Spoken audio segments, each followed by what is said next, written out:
back here on Girl Talk. Our friend Tim Drake has joined us from The Greenery. Yay! And we have been talking about hair and makeup and clothing and beautiful things that we can do for ourselves on our bodies. We thought it only appropriate to come to you and talk about ways to create an oasis in our own home, especially outside. Oh, you're the master. No better person to do that than you. Well, thanks. I tell you what, you sent us some gorgeous pictures, but I think for you, I know you and I both, and I think you're getting married and you're going to be having a new home too. The out of doors and the outside is something that, when I drive into my home, can make you feel great or not so good. Oh, I know. Yeah. So how do we begin to create an oasis in our own homes? And the photos that we have are examples of your own home. right. That's And correct. how you've Tropical transformed paradise. it. Yeah. It's evolved. All you need is a tiki bar. Yeah. Exactly. Yeah. I think he has that. There is a picture. There is one. there is sort one. of, kind of. What time? Well, I mean, you know, in my case, I started with, you know, a pretty clean slate. Okay. And a lot of people here, you know, they have aging landscapes. You know that. It's usually I like about that aging landscapes. Yes, I do. But even landscapes. plants. Remember. Plants, yes.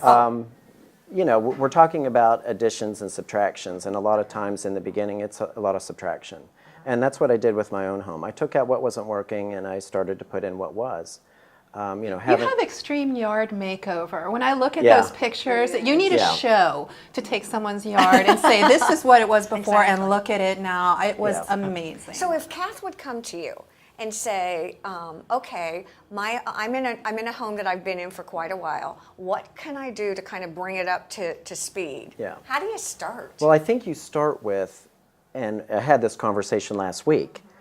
You start with the big stuff, the trees. You know, I mean, it's going to take longer for the trees to get where they need to be. So you start with trees. You go down to shrubs, and then you go down to later on you're going to be adding the little fluffy stuff. You know. But do you do an assessment? Do you go out and you look at the lighting, you look at, and of course absolutely. budget, and you make recommendations of the kinds of plants that are going to do well here or there, and you can move things around maybe that are existing. Yep. And I mean, I'm a pretty frugal person. Right. So, if there's something there that's working, we leave it. If there's something there that's working but it's in the wrong place, we move it.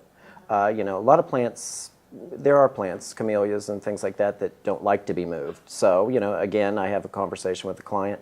Do we take it out because it's in the wrong place, or do we, try to work around it? Along the same lines that Kath was talking about, from a budget point of view or a lifestyle point of view, I mean, we wouldn't have a lot of time, any of us, to really do a lot of outdoor maintenance. Do you take that into consideration? Oh, of course. I mean, I've gotten myself into this, situation now where there's a ton of maintenance at my house.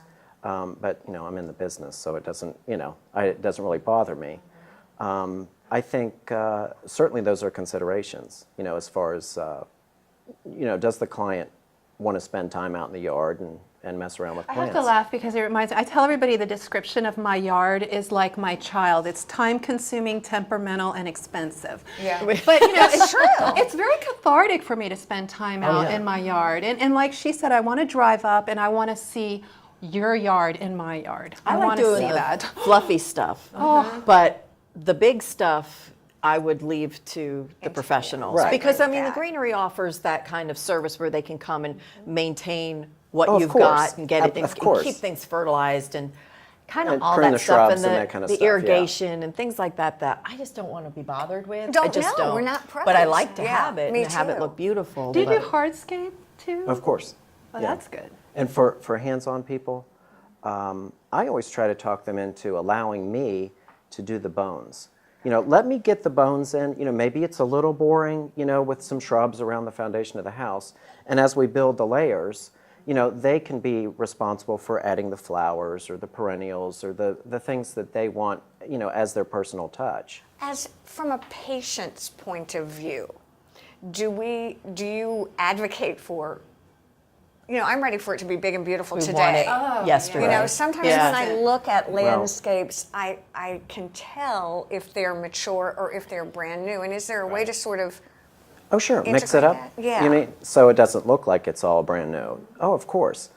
You know, in Hilton Head, you know, the median age on Hilton Head is a little higher than a lot of communities, Right. and people don't want to wait for that tree to, you know, they want. I'll be dead if it They want aging to, you know, landscape. they want to put in, you know, mature plant materials and make it work. And you find deer prohibitive, like, because deer I love, except when they eat my bushes, then I don't love them so much. Yeah.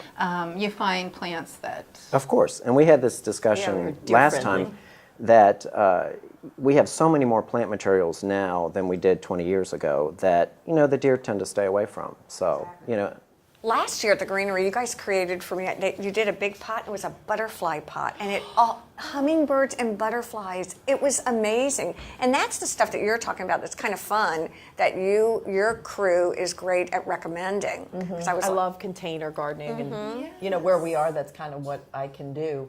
But and you all have you can containers make are great. recommendations Yeah. and you know that we've talked about adding color. Yes. I try to steer clients also into not expecting every bush to bloom and all this sort of stuff. Can we get good, you know, bones in there with the different colored greens and some variegated plant materials, but maybe introduce, you know, containers that they can switch that's- out yeah, and, that's a good idea. you know, they can switch out Seasonally, and right.